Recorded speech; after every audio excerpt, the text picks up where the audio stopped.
1. 그림과 같은 원형 및 정사각형 관이 재료로서 관의 두께 및 둘레가 동일하고 두 관의 길이가 일정할 때 비틀림키에 의한 두 관의 전단 응력의 B타우는 얼마인가? 2. 0.785.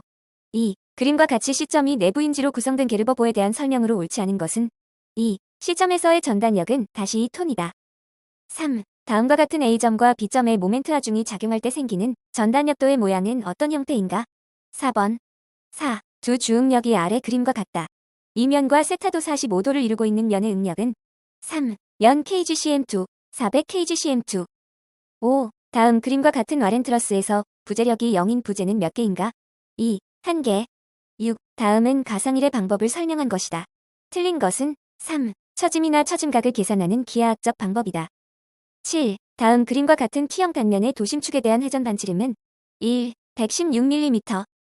8. 그림과 같이 길이가 5m이고 휨강도가 100tm2인 기둥의 최소 임계하중은 2. 9.9톤. 9. 다음과 같은 부정정 구조물에서 B지점의 반력의 크기는 2번. 10. 그림과 같은 단순보의 최대 전단 응력 타우맥스를 구하면 4번.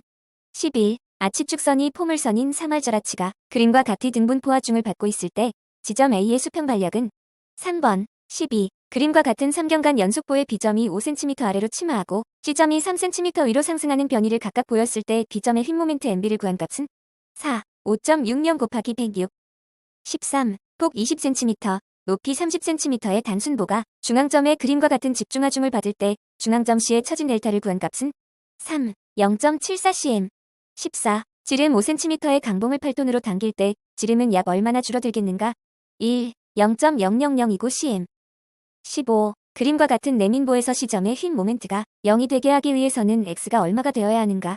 3번. 16. 그림과 같은 장주의 길이가 같을 경우 기둥의 임계하중이 4톤이라면 기둥의 임계하중은 4. 64톤. 17. 그림과 같은 단순보에서 휨 모멘트에 의한 탄성 변형 에너지는 3번. 18. 다음의 부정정 구조물을 모멘트 분배법으로 해석하고자 한다. 시점이 룰러 지점임을 고려한 수정 강도 계수에 의하여 B점에서 C점으로 분배되는 분배율 FSC를 구하면 2. 3/5. 19. 다음 인장보제의 수직 변이를 구하는 식으로 옳은 것은 2번. 20. 그림과 같은 구조물의 시점에 연직하중이 작용할 때 AC 부재가 받는 힘은 3. 866kg. 21. 다음과 같은 단면에서 절토단 면적은 얼마인가? 3. 61m. 22. 우리나라의 노선 측량에서 일반 철도에 주로 이용되는 완화곡선은 2. 3차 포물선. 23. 두 지점의 거리 측량 결과가 다음과 같을 때 최하값은 3. 145.174m. 24. 노선 측량의 일반적 작업 순서로서 옳은 것은 2. DBAC. 25. 항공사진의 표정 작업 중 사진의 축척, 경사를 조정하고 위치를 결정하는 표정은 2. 절대 표정. 26. 트래버스 측량에서 선점 시 주의하여야 할 사항이 아닌 것은 4. 측정간 거리는 다양하게 선점하여 부정 오차를 소거한다. 27. 다음 등고선에서 AB 사이의 수평거리가 60m이면 AB의 경사는 4. 25%. 28. 그림과 같은 삼각망에서 만족하여야 할 조건식이 아닌 것은 2. 1 플러스 2호 플러스 요경. 29. 노선 측량에 관한 설명 중 잘못된 것은 2. 곡률이 곡선 길이에 반비례하는 곡선을 클러소이드 곡선이라 한다. 30. 대단히 신도시를 건설하기 위한 넓은 지형의 정지공사에서 토량을 계산하고자 할 때 가장 적당한 방법은 1. 점고법. 31. 노선 측량에서 단곡선 설치 시 필요한 교각 I는 95도 30. 곡선 반지름 R은 300m일 때 장현은 3. 444.131m. 32. 직접법으로 등고선을 측정하기 위하여 A점에 평판을 세우고 기계 높이 1.5m를 얻었다. 점피의 표척을 세워 2.68m를 얻었다면 점피의 등고선은 몇 m인가? 3. 70.42m.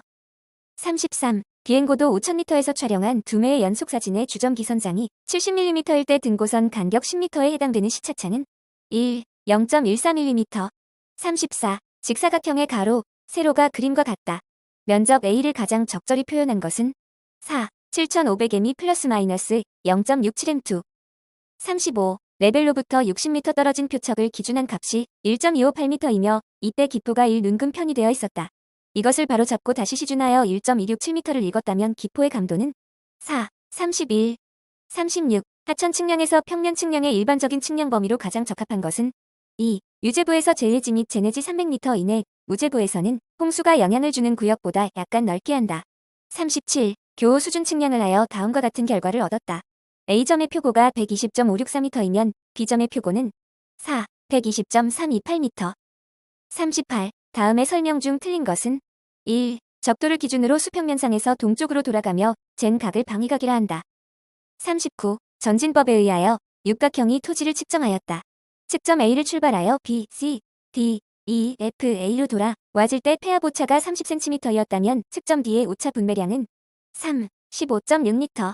40. 백악법에 의한 각관측 방법에 대한 설명 중 잘못된 것은 4. 내축과 외축의 연직선에 대한 불일치에 의한 오차가 자동 소거된다. 41. 오리피스의 수두차가 최대 4.9m이고 오리피스의 유량계수가 0.5일 때 오리피스의 유량은 2. 0.049m/s. 42. 관수로에서 동수경사선에 대한 설명으로 옳은 것은 4. 에너지선에서 속도 수두를 제외한 수두선이다. 43. 직경 10cm인 연직관 속에 높이 2m만큼 모래가 들어있다. 모래면 위의 수위를 20cm로 일정하게 유지시켰더니 투수량 Q는 3m/hr이었다. 이때 모래의 투수계수 K는 3, 3.82 mhr. 44. 폭이 넓은 직사각형 수로에서 폭 1m당 0.5m/s의 유량이 80cm의 수심으로 흐르는 경우 이 흐름은 3. 날류이며 상류. 45. 오리피스에서의 유량 Q를 계산할 때 수도 H의 측정에 1%의 오차가 있으면 유량 계산의 결과에는 얼마의 오차가 생기는가? 2. 0.5%. 46. 지름 4cm의 원형 단면 관에서 물의 흐름이 그림과 같이 구부러질 때 곡면을 지지하는 데 필요한 힘은 px는 2. 0.0106톤. 47. 다음 설명 중 옳지 않은 것은 1. 유량 빈도 곡선의 경사가 급하면 홍수가 드물고 지하수의 하천 방출이 크다. 48. 지하의 사질 여과층에서 수두차가 0.4m이고 추가거리가 3.0m일 때에 이곳을 통과하는 지하수의 유속은 2. 0.0267m/s. 49. 다음 표와 같이 40분간 집중홍수가 계속되었다면 지속기간 20분인 최대 강우 강도는 3. I는 69mm/hr. 50. 중량이 600kg 비중이 3.0인 물체를 물속에 넣었을 때 물속에서의 중량은 4. 400kg. 51. 유역 내 5개 강우량 관측점에 기록된 강우량과 지배 면적 2표와 같을 때 시센 법으로 계산된 유역 평균 강우량은 얼마인가? 2. 30.0mm. 52. 유체의 밀도 점성계수 벽면의 마찰력 평균 유속 마찰 속도의 관계식으로 옳은 것은 2번. 53. HCS의 초과 강우량 산정 방법에 대한 설명 중 옳지 않은 것은 3. 투수성 지역의 유출곡선 지수는 불투수성 지역의 유출곡선 지수보다 큰 값을 갖는다.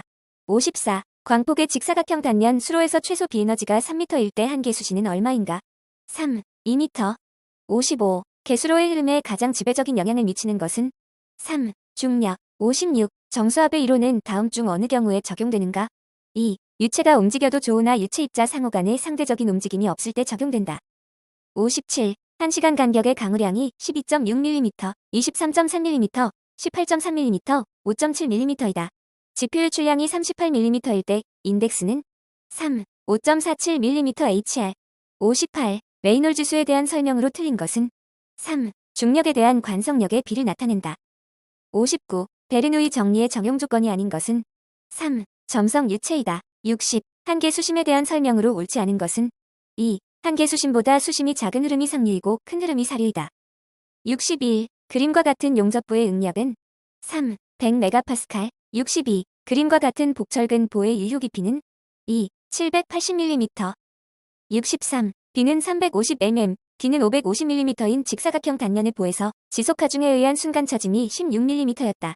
1년 후 총 처짐량은 얼마인가? 2. 32.8mm. 64. 이 방향 슬래브 설계 시 직접 설계법을 적용할 수 있는 제한사항에 대한 설명 중 틀린 것은 2. 모든 하중은 연직 하중으로서 슬래브판 전체에 등분포되어야 하며 팔하중은 고정 하중의 3배 이하여야 한다.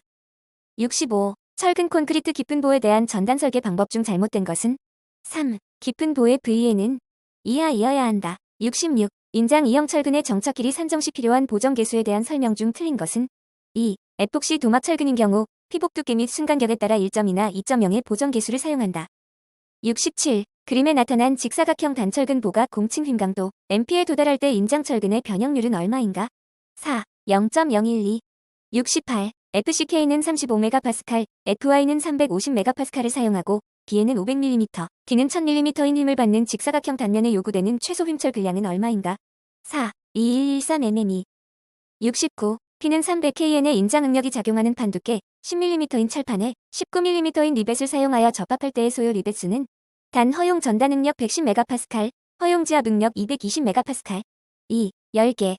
70. 주어진 T형 단면에서 전단에 대해 위험 단면에서 VUDMU는 0.28이었다. 휨철근 인장 강도의 40% 이상의 일료 프리스트레스트 힘이 작용할 때 콘크리트의 공칭 전단 강도는 얼마인가? 2. 230.5kN. 71. 그림과 같은 T형보에서 응력 사각형의 깊이 A는 4. 109mm. 72. 다음 주어진 단철근 직사각형 단면이 연성 파괴를 한다면 이 단면의 공칭인 강도는 얼마인가? 3. 356.3kNm. 73. 콘크리트 구조 설계 기준에서는 흑철근으로 보강된 기둥에 대해서는 감소 계수 0.65, 나선철근으로 보강된 기둥에 대해서는 0.70을 적용한다. 그 이유에 대한 설명으로 가장 적당한 것은 2. 나선철근으로 보강된 기둥이 T철근으로 보강된 기둥보다 연성이나 인성이 크기 때문이다. 74. 아래 그림과 같은 보에서 개수 전단 옆표는 225kN에 대한 가장 적당한 스터럽 간격은 3. 210mm. 75. 철근 콘크리트가 성립하는 이유에 대한 설명으로 잘못된 것은 3. 철근과 콘크리트의 무게가 거의 같고 내구성이 같다. 76. 철근 콘크리트 부재의 최소 피복 두께에 관한 설명 중 틀린 것은 3. 흙에 접하거나 오그의 공기에 직접 노출되는 프리캐스트 콘크리트로 벽체의 D35 이하의 철근을 사용하는 경우 최소 피복 두께는 40mm이다. 77. T형 PS15의 설계 하중을 작용시킨 결과 보의 처짐은 0이었으며 프리스트레스 도입 단계부터 부착된 계측 장치로부터 상부 탄성 변형률 3.5 곱하기 10-4를 얻었다. 콘크리트 탄성 계수 26만 6,000MPa, T형보의 단면적 AG는 150,000mm, 유효율 R은 0.851 때 강제의 초기 긴장력 P1을 구하면 1. 1606kN. 78. 콘크리트의 설계 기준 강도가 35MPa이며 철근의 설계 양복 강도가 400MPa이면 직경이 25mm인 압축 2형 철근의 기본 정착 길이는 얼마인가? 4. 430mm. 79. 옹벽의 토합 및 설계 일반에 대한 설명 중 옳지 않은 것은 2. 뒷부벽식 옹벽에 접하는 정밀한 해석이 사용되지 않는 한 3변 지지된 이방향 슬랩으로 설계하여야 한다. 80. 콘크리트 구조물에서 비틀림에 대한 설계를 하려고 할 때 개수 비틀림 모멘트를 계산하는 방법에 대한 다음 설명 중 잘못된 것은 3. 프리스트레스트 부재에서 받침부로부터 D 이내에 위피한 단면은 D에서 계산된 개수 비틀림 모멘트보다 작지 않은 비틀림 모멘트에 대하여 설계하여야 한다. 81. 두께 5m의 점토층을 90% 안밀하는데 51이 걸렸다. 같은 조건 하에서 10m의 점토층을 90% 안밀하는데 걸리는 시간은 3. 200일. 82. 어떤 흙 1200g과 흙 2600g을 섞으면 그 흙의 함수비는 약 얼마인가? 3. 26.7%. 83. 토질 종류에 따른 다짐 곡선을 설명한 것 중 옳지 않은 것은 3. 조립토일수록 다짐 곡선은 완만하고 세립토일수록 다짐 곡선은 급하게 나타난다. 84. 그림에서 안전율 3을 고려하는 경우 수두차 H를 최소 얼마로 높일 때 모래시료의 분사 현상이 발생하겠는가? 3. 4.25cm. 85. 현장에서 다짐된 사질토의 상대 다짐도가 95%이고 최대 및 최소 건조 단위 중량이 각각 1.76tm3, 1.5tm3라고 할 때 현장 시료의 건조 단위 중량과 상대 밀도는 2. 1.67tm3, 69%. 86. 깊은 기초에 대한 설명으로 틀린 것은 4. 무리말뚝의 치마량은 동일한 규모의 하중을 받는 외말뚝의 치마량보다 작다. 87. 다음은 주요한 사운딩의 종류를 나타낸 것이다. 이 가운데 사질토에 가장 적합하고 점성토에서도 쓰이는 조사법은 3. 표준 관입 시험기. 88. 베인 테스트에서 베인의 지름 50mm, 높이 10cm, 파괴 시 토호크가 59kgcm일 때 점착력은 1. 1.29kgcm2. 89. 점착력이 5tm이 RT는 1.8tm2의 비대수 상태인 포화된 점성토 집안에 직경 40cm, 길이 10m의 PHC 말뚝이 항타 시공되었다. 이 말뚝의 선단 지지력은 얼마인가? 3. 5.65t. 90. 크기가 30cm 곱하기 30cm의 평판을 이용하여 사질토의에서 평판제화 시험을 실시하고 극한 지지력 20tm를 얻었다. 크기가 1.8m 곱하기 1.8m인 정사각형 기초의 총어 용화 중은 약 얼마인가? 3. 130kN. 91. 그림과 같은 옹벽 배면에 작용하는 토합의 크기를 링킨의 토합 공식으로 구하면 3. 4.7tm. 92. 내부 마찰각 U는 0, 점착력 CU는 4.5tm2, 단위 중량이 1.9tm3 되는 포화된 점토층의 경사각 45도로 높이 8m인 사면을 만들었다. 그림과 같은 하나의 파괴면을 가정했을 때 안전율은 2. 1.8. 93. 흙의 투수 개수 K에 관한 설명으로 옳은 것은 3. K는 점성 개수에 반비례한다. 94. 어떤 흙의 전단 실험 결과 C는 1.8kgcm2, 35도, 토립자에 작용하는 수직응력 시그마 3.6kgcm2일 때 전단 강도는 2. 4.32kgcm2.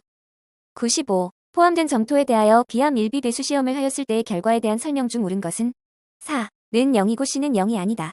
96. 아래 조건에서 점토층 중간면에 작용하는 유효응력과 간극수압은 1. 유효응력 5.58, 간극수압 10. 97. 어떤 점토의 압밀 계수는 1.92 곱하기 10-3cm2세크, 압축 계수는 2.86 곱하기 10-2cm2g였다. 이 점토의 투수 계수는 3.05 곱하기 10-5메세. 98. 연약점토 집안의 말뚝을 시공하는 경우 말뚝을 타입한 후 어느 정도 기간이 경과한 후에 재하 시험을 하게 된다. 그 이후로 가장 적합한 것은 4. 말뚝 타입 시 교란된 점토의 강도가 원래대로 회복하는 데 시간이 걸리기 때문이다. 99. 사질토에 대한 직접 전단 시험을 실시하여 다음과 같은 결과를 얻었다. 내부 마찰각을 약 얼마인가? 2. 30도, 100. 수평 방향의 투수 계수가 0.3매색이고 연직 방향의 투수 계수가 0.1매색일 때 등가 투수 계수를 구하면 1. 0.20매색. 101. 관거의 접합 방법 중에서 유수는 원활하지만 관거의 매설 깊이가 증가하여 공사비가 많이 들고 펌프 배수하는 지역에서는 양정이 높게 되는 단점이 있는 것은 4. 관점 접합. 102. 다음 상수도 시설 중 수원에서 취수한 물을 정수장까지 공급하는 시설은 1. 도수시설. 103. 다음 중 응집제로 사용되지 않는 것은 3. MgCO3 104. 펌프는 흡입치량정 및 토출량을 고려하여 전향정에 따라 선정하여야 한다. 전향정이 5m 이하일 때 표준이며 비교의 전도가 1100에서 2000 정도인 펌프 형식은 1. 충류 펌프. 105. 수중의 철, 망간을 제거하는 방법 중 산화법이 아닌 것은 3. 이온 교환법. 106. 직경이 20cm이고 길이가 100m인 관을 직경 30cm인 등치관으로 바꾸려면 필요한 길이는 몇 m인가? 2. 720.38m. 107. 계획하수량 1.6m3세크가 관경 1000mm, 동수경사 0.0024 관길이 30m, 여유량 0.04m의 조건의 원형관을 흐를 때 관내의 역사입헌 손실수두는 4. 0.430m. 108. 하수의 배제 방식에 대한 설명 중 옳지 않은 것은 1. 함유식은 이계통의 분류식에 비해 일반적인 건설비가 많이 소요된다. 109. 도수시설 중 접합정에 대한 설명으로 맞지 않는 것은 3. 유출관의 유출구 중심 높이는 저수 위에서 관경의 3배 이상 낮게 하는 것을 원칙으로 한다. 110. 인구 10만의 도시의 계획 1인 1일 최대 급수량 600m, 급수보 급률 80%를 기준으로 상수도 시설을 계획하고자 한다. 이 도시의 계획 1일 최대 급수량은 3. 48,000m3. 111. 급수 방식에 대한 다음 설명 중 맞지 않는 것은 3. 재해시나 사고 등에 의한 수도의 단수나 감수 시에도 물을 반드시 확보해야 할 경우는 직결식으로 한다. 112. 하수 소독 방법인 염소 및 자외선 소독의 장단점 비교에 관한 내용으로 틀린 것은 2. 자외선 소독은 소독이 성공적인지 즉시 측정할 수 있다. 113. 다음 설명 중 옳지 않은 것은 4. BOD, COD는 오염의 비표로서 하수 중의 용존 산소량을 나타낸다. 114. 하수도의 관거 계획에 대한 설명으로 옳은 것은 2. 함유식에서 하수의 차집 관거는 우천시 계획 오수량을 기준으로 계획한다. 115. 다음 중 수격작용의 방지 또는 감소 대책에 대한 설명으로 틀린 것은 2. 펌프 설치 위피를 높게 하고 흡입양정을 크게 한다. 116. 다음 중 호소나 저수지가 수온일 경우 적합하지 않은 취수시설은 1. 취수관거. 117. 전염소 처리로 제거할 수 오염물질과 가장 거리가 먼 것은 4. 트리알로메탄. 118. 다음 중 계획 1일 최대 급수량을 기준으로 삼지 않는 시설은 4. 배수시설. 119. 슬러지 농축 방법 중 중력식 농축이 갖는 특징으로 틀린 것은 3. 1차 침전지 슬러지보다 잉여 슬러지에 효과적이다. 120. 표준 활성 슬러지 처리법에 관한 설명으로 틀린 것은 4. 포기조의 유효수심은 표준식의 경우 10m를 표준으로 한다.